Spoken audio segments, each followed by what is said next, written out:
साधक जो होता है वो कभी स्वतंत्र नहीं होता, और जो स्वतंत्र होता है वो कभी साधक नहीं होता। इसलिए जो साधक कोटि के जीव होते हैं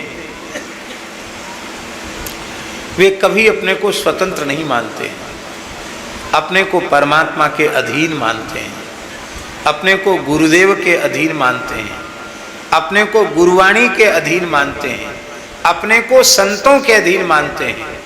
जिनमें स्वतंत्र विचार है वो कभी साधक नहीं हो सकते।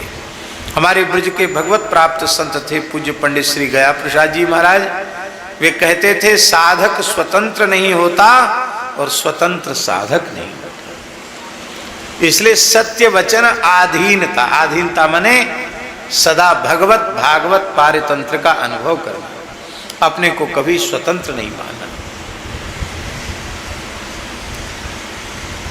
तीसरा, परतीय मातु समान, परस्त्री को माता की दृष्टि से देखना। यदि गृहस्थ व्यक्ति है तो वह परस्त्री को माता की दृष्टि से देखे, और यदि विरक्त साधु सन्यासी है तो वह नारी मात्र को माता की दृष्टि से देखे। इतना यदि जीवन में किसी के प्रतिष्ठित हो जाए और भगवान न मिले, तुलसीदास जी कहते ये संभव नहीं।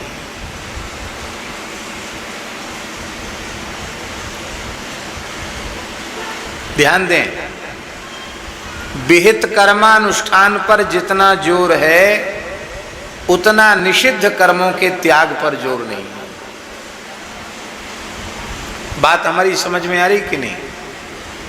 जो करना चाहिए उस पर तो जोर है, और जो नहीं करना चाहिए उस पर जोर नहीं है। यही कारण है कि हमारा जीवन व्यर्थ चला जा रहा है।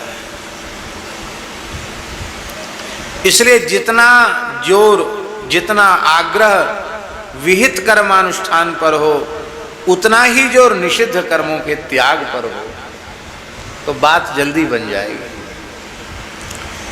दूसरा लक्षण है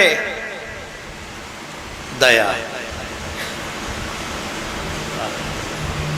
प्राणी मात्र पर दया।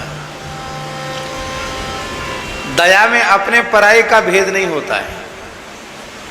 जो भी दुखी प्राणी है उसके दुख को देखकर भीतर से द्रवित हो जाना, पिघल जाना, इसी का नाम है दया। संत श्री मलुकदास जी महाराज ने अपनी वाणी में,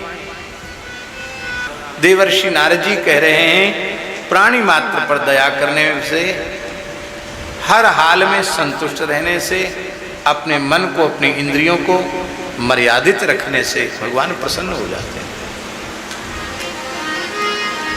प्रहलाद जी ने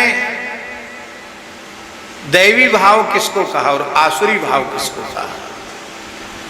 दया भाव दैवी भाव है और निर्दयता का भाव आसुरी भाव है। प्रहलाद जी कहते हैं, तस्मात् सर्वेषु भूतेषु दयां कुरुत सौहृदम आसुरम भाव मुन्मुच्य यया तुष्यत्यधुक्षजा। प्राणी मात्र पर दया करने का व्रत ले लो, सबके प्रति प्रेम रखो, सबके प्रति सौहार्द रखो। दया न करना यही आसुरी भाव है। इस निर्दयता रूपी आसुरी भाव का त्याग कर दो, इतने से ही भगवान प्रसन्न हो जाएंगे। तीसरा धर्म का लक्षण है तपस्या, तपश्चर्या। हमारे संत श्री हंसवीर सिंह जी ने बताया कि दसम गुरु जी ने हेमकुंड साहब में कितनी तपस्या की थी।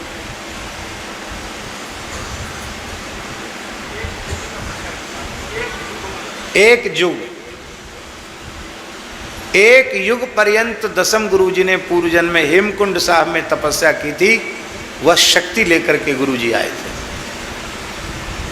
ईश्वरीय शक्ति लेकर के आए थे। तब कहते किसको है?